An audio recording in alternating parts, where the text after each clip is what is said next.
GST బాదుడు దెబ్బకు మధ్యతరగతి నడ్డి విరిగిపోతోంది.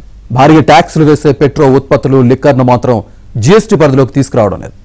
ఇంకా ఎలాంటి వస్తు సేవలపై ట్యాక్స్ వేయాలా అని కేంద్రం ఆలోచిస్తోంది. యూజ్డ్ కార్స్, ఇతరాలపై కూడా పన్నులేసే దిశగా ఆలోచిస్తోంది. ఉన్న ట్యాక్సుల్ని పెంచుతూ జనం బెంబేలెత్తేలా చేస్తోంది.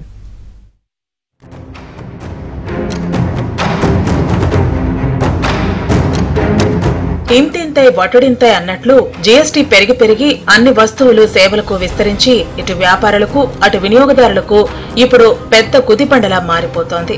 ఫోర్టిఫైడ్ రైస్ పై పన్ను విధానాన్ని సరళీకృతం చేసి దానిపై 5% జీఎస్టీ విధించాలని జీఎస్టీ కౌన్సిల్ నిర్ణయించింది. అదే సమయంలో రెడీ టు ఈట్ పాప్కార్న్ పై పన్ను రేట్ల గురించి పూర్తి వివరాలు విడుదలయ్యాయి. సాధారణ ఉప్పు, సుగంధ ద్రవ్యాలతో తయారు చేసిన పాప్కార్న్ పై ప్యాకేజింగ్, లేబుల్ కూడా 5% జీఎస్టీ వసూలు చేయనున్నారు.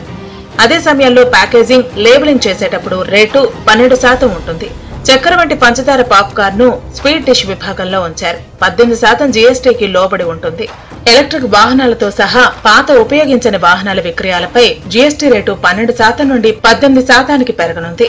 But when the discussions happened, it is on that margin, the margin value between purchased price and resale price. 12 lakh में खरीदा, 9 लाख में बेच रहे हैं second hand used vehicle के नाम पर. On the margin is only this 18% is being put, as would be for any used car. So it is on the margin, not on the entire amount at which the car is being sold. హానికరమైన పానీయాలు, పొగాకు ఉత్పత్తులపై పన్ను రేటును 28% నుంచి 35% పెంచాలని ప్రతిపాదించింది.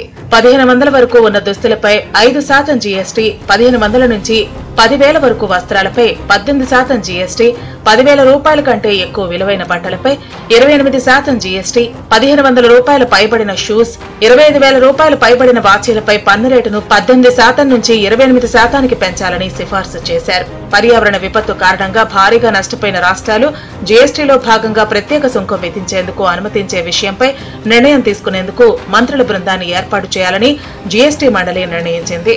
పర్యావరణ విపత్తు నష్టాల నుంచి తేరుకునేందుకు విలాస వస్తువులపై 1% సెస్ విధించేందుకు అనుమతించాలని ఆంధ్రప్రదేశ్, తెలంగాణ కోరాయి.